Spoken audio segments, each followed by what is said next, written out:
दुनिया की सबसे ताकतवर फौज, अरबों डॉलर का दिफाई बजट, जदीद तरीन जंगी तैयारे, लेकिन फिर भी सवाल यही है कि आखिर ईरान से कैसे निपटा जाए। जी हां, यह सवाल दरअसल अमेरिका का है। दरअसल इस सवाल पर अमेरिका अब गौर व फिक्र कर रहा है कि ईरान, जिसे डोनाल्ड ट्रंप शुरू में यह कह रहे थे कि 2-4 दिन में ईरान को हम निपटा देंगे, 2-4 दिन में ईरान का खात्मा हो जाएगा, महीने भर में हम ईरान से जंग जीत जाएंगे। हालांकि वो जिस भी प्रेस कॉन्फ्रेंस में आते हैं और कहते हैं कि 2-4 दिन में ईरान का खात्मा हो जाएगा और ईरान को पस्त कर देंगे, लेकिन अब अमेरिका दरअसल यह सवाल करने लगा है कि अब ईरान से कैसे निपटा जाए। अब समझ में नहीं आ रहा है।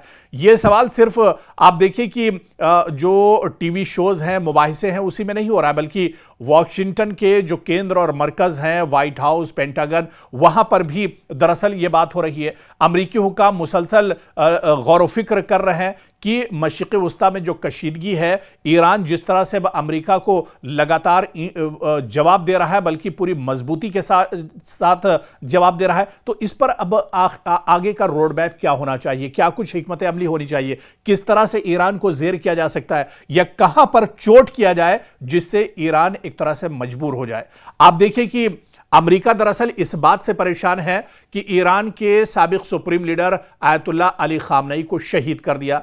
ईरान के सैकड़ों जो उसके लीडर थे, उसके जो बड़े अफसरान थे, जो एक बड़ी लीडरशिप थी जो आयतुल्लाह अली खामनेई के इशारे पर काम करती थी, उस लीडरशिप का खात्मा एक तरह से अमेरिका ने कर दिया है। अमेरिका लगातार तेहरान को निशाना बना रहा है, वहां पर लगातार हमले किए जा रहे हैं, लेकिन आप देखिए कि कई महीने गुजरने के बाद, ईरान की लीडरशिप खत्म होने के बाद, आयतुल्लाह अली खामनेई की शहादत के बाद भी ईरान झुकने को तैयार नहीं है। और इसी वजह से अमेरिका परेशान है कि अब सब कुछ तो हमने कर लिया, लेकिन ईरान अभी भी नहीं झुक रहा है। आप देखिए कि ईरान किस तरह से पहली जब जो मुश्तरका एक जंग हुई थी, इजराइल और अमेरिका ने मुश्तरका हमला किया था तेहरान पर और ईरान को तबाह बर्बाद करने के लिए जंग छेड़ी थी इजराइल और अमेरिका ने, उस वक्त भी ईरान ने बहुत सख्त जवाब दिया था। और जब दोबारा से जंग अमेरिका के साथ ईरान की छिड़ी हुई है, उस वक्त भी ईरान पूरी मजबूती के साथ जवाब दे रहा है। तो अब दरअसल समझ नहीं आ रहा है अमेरिका को कि आखिर क्या किया जाए, क्योंकि वो ईरान को यह समझ रहा था कि ईरान बहुत कमजोर है, ईरान पर हमेशा से पाबंदियां रही हैं, ईरान के अंदर ना तो असलहा और गोला बारूद है, उसकी करेंसी भी और उसकी जो नोट है वो भी दरअसल उसकी वैल्यू इतनी ज्यादा नहीं है, वो हर तरह से दरअसल टूटा हुआ है, और उसको हम 2-4 दिन में जेर कर देंगे, शिकस्त दे देंगे और मामला खत्म हो जाएगा और मशरिक़ वस्ता में हालात बेहतर हो जाएंगे। इजराइल को भी एक तरह से फ्री हैंड मिल जाएगा। इजराइल मशरिक़ वस्ता में जहां पर चाहेगा वहां पर हमले अटैक करेगा, मासूमों का खून बहेगा। लेकिन अब तो अमेरिका सोच रहा है कि हम खुद इस जंग में फंस गए हैं। जो जंग उसकी खुद की नहीं थी, इजराइल की जंग थी, उसमें अब अमेरिका एक तरह से फंस गया है।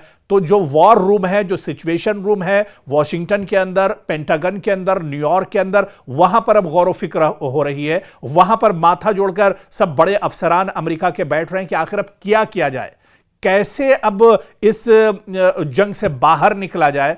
ईरान तो एक तरह से भारी पड़ रहा है। ईरान तो लगातार, भले ही ईरान का जानी नुकसान हो रहा है, इसमें दो राय नहीं है, ईरान का बहुत बड़ा माली नुकसान हुआ है। ईरान के अंदर आप देखिए कई रास्ते, कई पुल, बिजली के जो बड़े प्लांट्स हैं, वो तेल और गैस के जो बड़े प्लांट हैं उन्हें, और कई बड़ी तंसीबात, वहां के एयरपोर्ट, वहां के रेलवे स्टेशन, वहां के बस अड्डे, वहां की कई बड़ी पुरानी और तारीखी इमारतें, वहां की मसाजिद, सबको ईरान अमेरिका एक तरह से तबाह कर रहा है। लेकिन फिर भी ईरान कमजोर नहीं पड़ रहा है। आखिर वजह क्या है? और यही दरअसल तमाम चीजें अंदर से डोनाल्ड ट्रंप को, अमेरिका को और अमेरिकी जो लीडरशिप है उसे परेशान कर रही है कि आखिर अब ईरान को जेर कैसे किया जाए।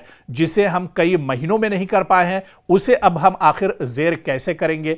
तो अब दरअसल ये एक बहुत बड़ा चैलेंज ईरान एक तरह से अमेरिका के लिए बन गया है कि अमेरिका ईरान को पार कैसे करेगा, ईरान पर फतेह कैसे हासिल करेगा। इस पर अब अमेरिका के अंदर दरअसल गौर व फिक्र हो रहा है, वहां पर अब इस पर सोच विचार हो रहा है, और बाकायदा जो बड़ी लीडरशिप है अमेरिका की, जो बड़े अफसरान हैं, वो डोनाल्ड ट्रंप के साथ बैठकर इस पर लगातार चर्चा कर रहे हैं।